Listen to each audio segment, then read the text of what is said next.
Welcome to Bite at a Time Books, where we read you your favorite classics one bite at a time. My name is Bree Carlile, and I love to read and wanted to share my passion with listeners like you. If you want to know what's coming next and get updates from me, Bree, sign up for our newsletter at biteatatimebooks.com. Be sure to follow the show on your favorite podcast platform so you get all the new episodes. Or you can follow the show on YouTube, where we have playlists for all the stories. We're part of the Bite at a Time Books Productions Network.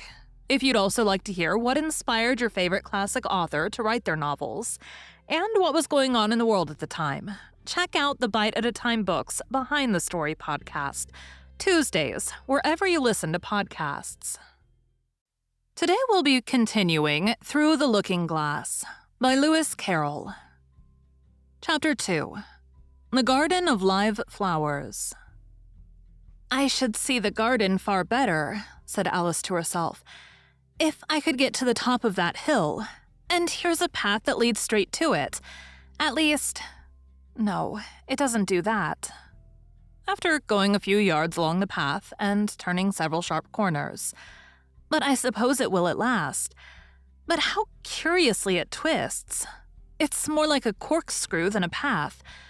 Well, this turn goes to the hill, I suppose. No, it doesn't.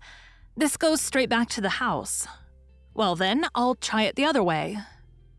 And so she did, wandering up and down and trying turn after turn, but always coming back to the house, do what she would. Indeed, once, when she turned a corner rather more quickly than usual, she ran against it before she could stop herself. "It's no use talking about it," Alice said, looking up at the house and pretending it was arguing with her. "I'm not going in again yet. I know I should have to get through the looking glass again, back into the old room, and there'd be an end of all my adventures." So, resolutely turning her back upon the house, she set out once more down the path, determined to keep straight on till she got to the hill. For a few minutes, all went on well, and she was just saying, "I really shall do it this time," when the path gave a sudden twist and shook itself, as she described it afterwards, and the next moment she found herself actually walking in at the door. "Oh, it's too bad," she cried. "I never saw such a house for getting in the way. Never." However, there was the hill full in sight, so there was nothing to be done but start again.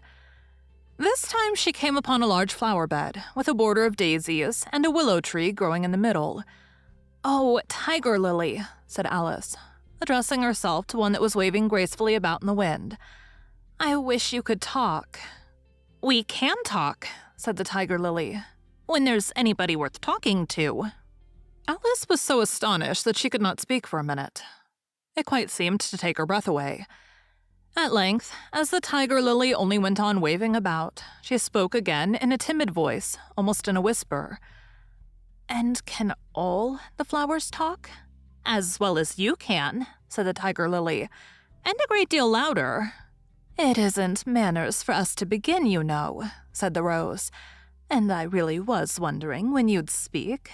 Said I to myself, her face has got some sense in it, though it's not a clever one. Still, you're the right color, and that goes a long way." "I don't care about the color," the tiger lily remarked. "If only her petals curled up a little more, she'd be all right." Alice didn't like being criticized, so she began asking questions. "Aren't you sometimes frightened at being planted out here with nobody to take care of you?" "There's the tree in the middle," said the rose. "What else is it good for?" "But what could it do if any danger came?" Alice asked. "It says bow wow," cried a daisy. "That's why its branches are called boughs." "Didn't you know that?" cried another daisy. And here they all began shouting together till the air seemed quite full of little shrill voices. "Silence, every one of you!" cried the tiger lily, waving itself passionately from side to side, and trembling with excitement. "They know I can't get at them," it panted, bending its quivering head towards Alice, "or they wouldn't dare to do it." "Never mind," said Alice in a soothing tone, and stooping down to the daisies, who were just beginning again, she whispered, "If you don't hold your tongues, I'll pick you." There was silence in a moment, and several of the pink daisies turned white. "That's right," said the tiger lily. "The daisies are worst of all. When one speaks, they all begin together, and it's enough to make one wither to hear the way they go on." "How is it you can all talk so nicely?" Alice said, hoping to get it into a better temper by a compliment. "I've been in many gardens before, but none of the flowers could talk." "Put your hands down and feel the ground," said the tiger lily. "Then you'll know why." Alice did so. "It's very hard," she said. "But I don't see what that has to do with it." "In most gardens," the tiger lily said, "they make the beds too soft so that the flowers are always asleep." This sounded a very good reason, and Alice was quite pleased to know it. "I never thought of that before," she said. "It's my opinion that you never think at all," the rose said in a rather severe tone. "I never saw anybody that looked stupider," a violet said so suddenly that Alice quite jumped, for it hadn't spoken before. "Hold your tongue," cried the tiger lily. "As if you ever saw anybody. You keep your head under the leaves and snore away there till you know no more what's going on in the world than if you were a bud." "Are there any more people in the garden besides me?" Alice said, not choosing to notice the rose's last remark. "There's one other flower in the garden that can move about like you," said the rose. "I wonder how you do it." "You're always wondering," said the tiger lily. "But she's more bushy than you are." "Is she like me?" Alice asked eagerly, for the thought crossed her mind. "There's another little girl in the garden somewhere?"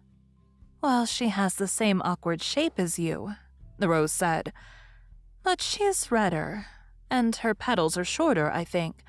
"Her petals are done up close, almost like a dahlia," the tiger lily interrupted. "Not tumbled about anyhow, like yours." "But that's not your fault," the rose added kindly. "You're beginning to fade, you know. And then one can't help one's petals getting a little untidy." Alice didn't like this idea at all, so to change the subject, she asked, "Does she ever come out here?" "I dare say you'll see her soon," said the rose. "She's one of the thorny kind." "Where does she wear the thorns?" Alice asked with some curiosity. "Why, all round her head, of course," the rose replied. "I was wondering you hadn't got some too. I thought it was the regular rule." "She's coming," cried the larkspur. "I hear her footstep, thump, thump, thump, along the gravel walk." Alice looked round eagerly and found that it was the Red Queen. "She's grown a good deal," was her first remark. She had indeed. When Alice first found her in the ashes, she had been only 3 inches high. And here she was, half a head taller than Alice herself. "It's the fresh air that does it," said the rose. "Wonderfully fine air it is out here." "I think I'll go and meet her," said Alice. For though the flowers were interesting enough, she felt that it would be far grander to have a talk with a real queen. "You can't possibly do that," said the rose. "I should advise you to walk the other way." This sounded nonsense to Alice, so she said nothing, but set off at once towards the Red Queen. To her surprise, she lost sight of her in a moment, and found herself walking in at the front door again. A little provoked, she drew back, and after looking everywhere for the Queen, whom she spied out at last a long way off, she thought she would try the plan, this time of walking in the opposite direction.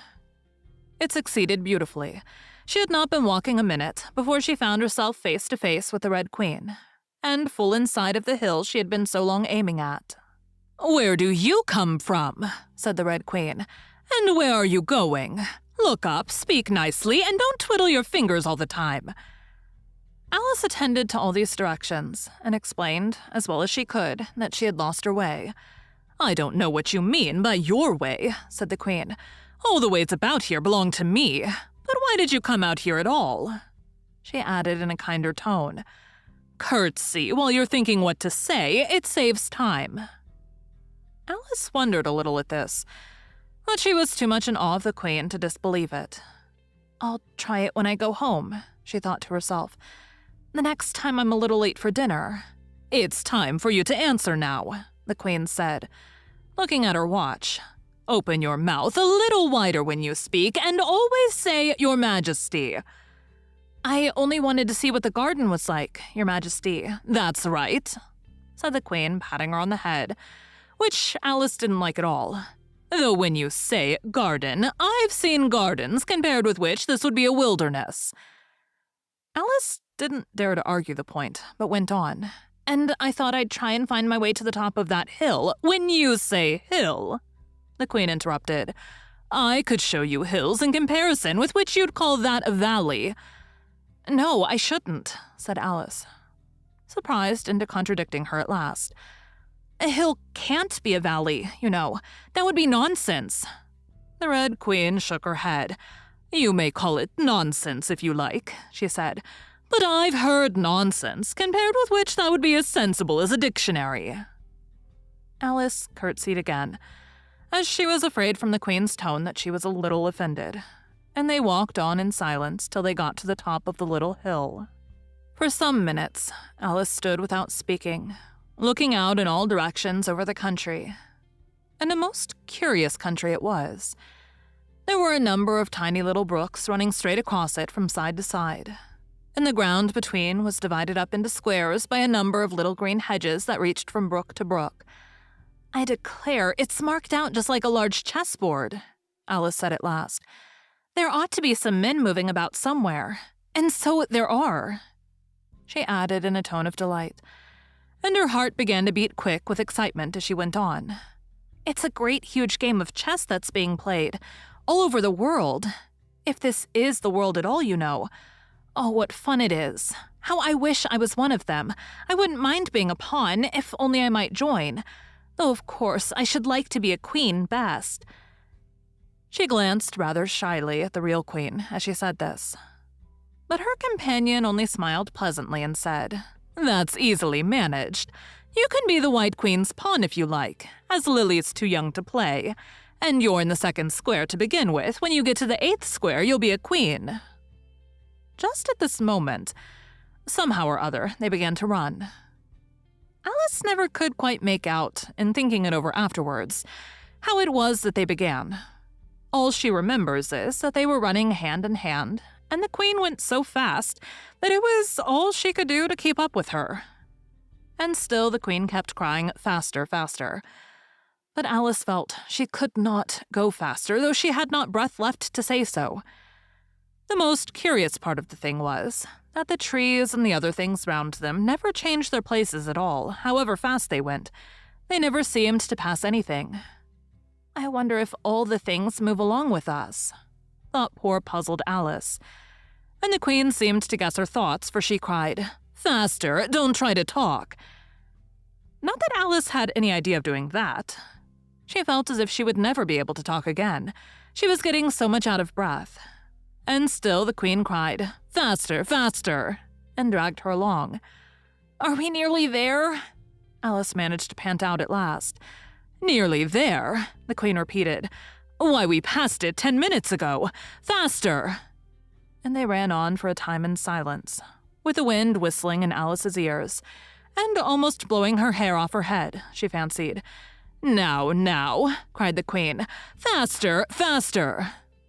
And they went so fast that at last they seemed to skim through the air, hardly touching the ground with their feet, till suddenly, just as Alice was getting quite exhausted, they stopped, and she found herself sitting on the ground, breathless and giddy. The Queen propped her up against a tree and said kindly, "You may rest a little now." Alice looked round her in great surprise. "Why, I do believe we've been under this tree the whole time. Everything's just as it was." "Of course it is," said the Queen. "What would you have it?"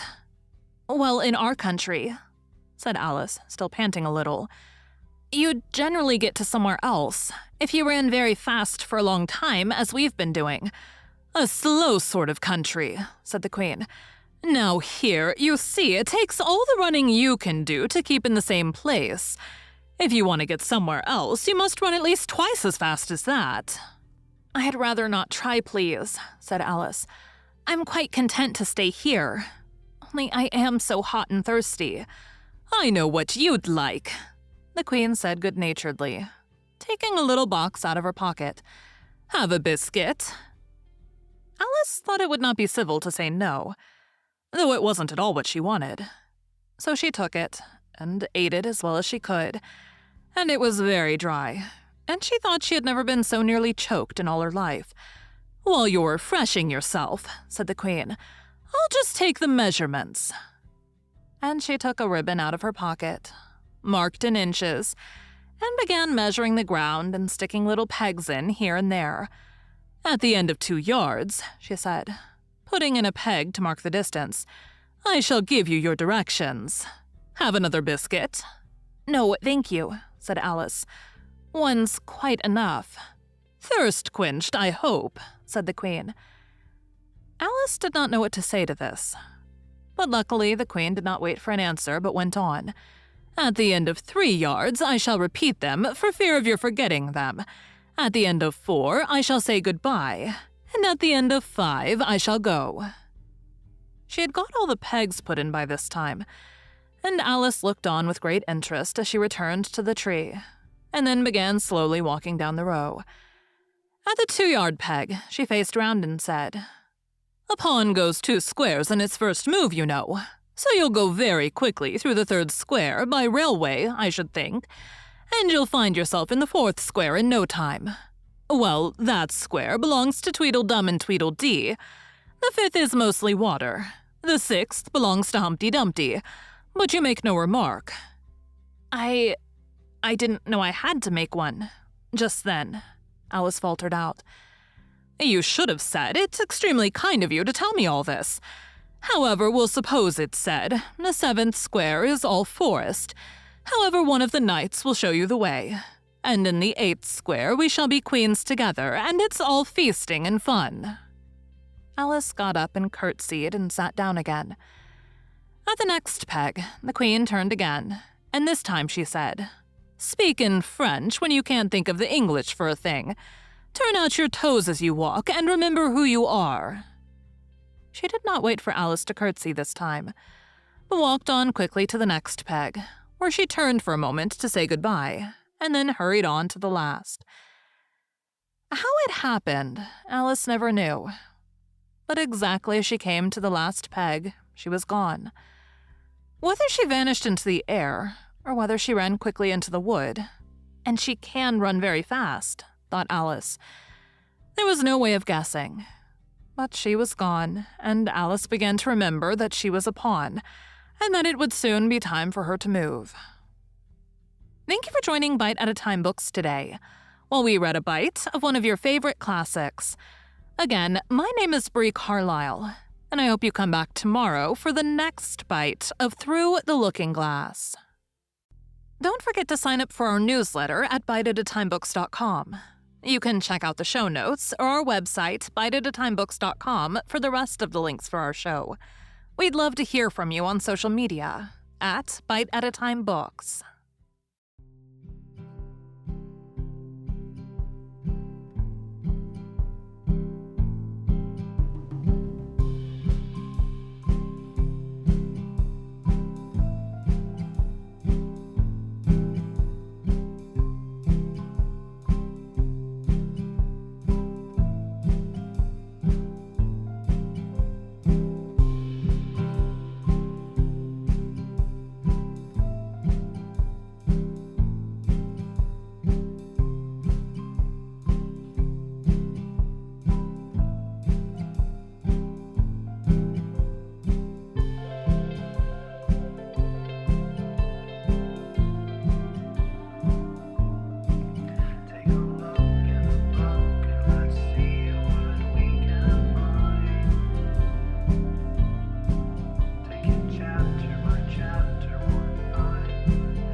Bite at a time.